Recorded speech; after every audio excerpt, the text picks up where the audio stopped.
Kasi ito yung po yung common, no?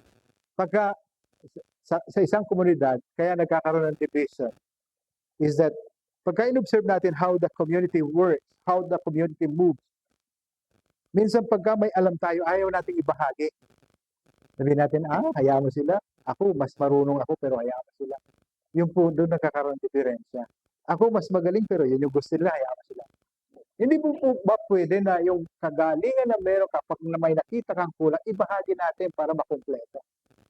Kasi yung purpose ng Panginoon in the illustration of Corinthians chapter 12 is that, no? Iba't iba tayo ng kaloob. Pero para ma-perfect yung pagkilos ng katawan, yung kaloob na yung maliit na kaloob, malaking kaloob, magandang kaloob, hindi masyado magandang kaloob, pinagsama-sama, gaganda yung function ng buong katawan or ng buong community. Amen? Glory to God. Sabi po sa Galatians chapter 3 verse 28, there is neither Jew nor Gentile, neither slave nor free, nor is there a male or female, for you are all one in Christ. And through this, we will overcome diversity or division in our community. Therefore, in Christ, our commonality transcends even the deepest division, creating a community where all are valued and equal.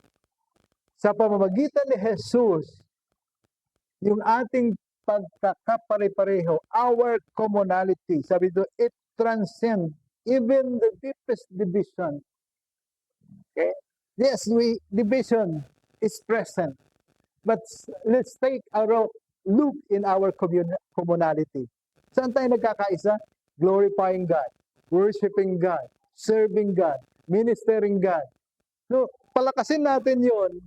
At sabi dito, it transcends, no, upang sakupin natin, upang talunin natin kahit yung malalim na pagkakahiwa-hiwalay or division.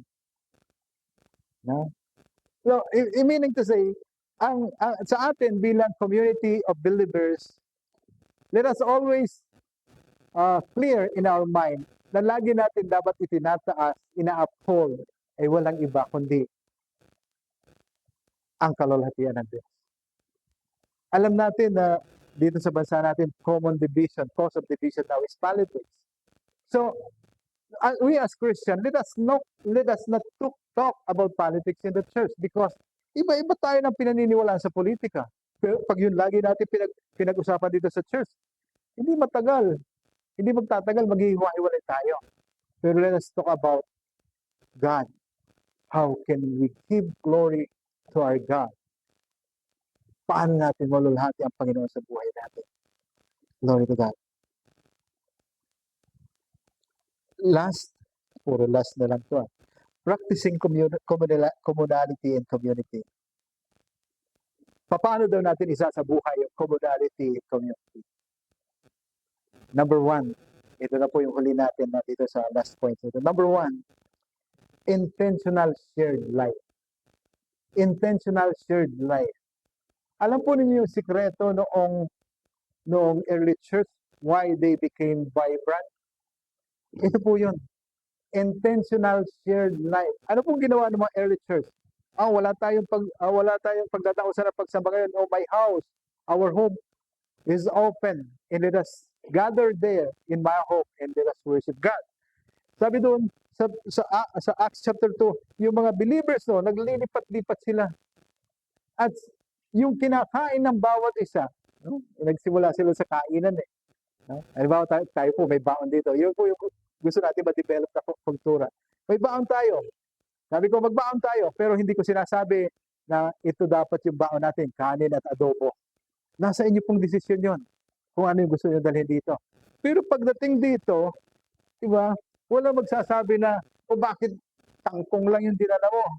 Di ba? Pagsamasamahin po natin to develop commonality.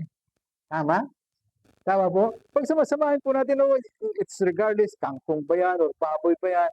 Pag sama-sama po natin dito, and our intention is to develop commonality in us, Yun, doon po siya nag-uumpisa. Sabi dito, intentional shared life, no? Intentional shared life. So bago tayo nagbabaon ng pagkain, para may kainin tayo dito at pagdating dito, makapag-share din. Or bakit natin ginagawa ito? Ginagawa natin for our sa ating sarili and at the same time, makapagbahagi para sa iba. So, sabi dito, kinakailangan intentional yung pagbabahagi natin. Intentional shared life. No? Intentional shared life. So, ano yung pwede nating itulong? Itulong po natin. No? Huwag natin gawing sikreto. Sometimes, pagka marami tayong alam, minsan na naging pananaw natin, bahala na sila kasi marunong naman sila. Pero may alam ako mas higit na maganda, pero bahala na sila. Pag ganun po, ibahagi natin because it must be intentional.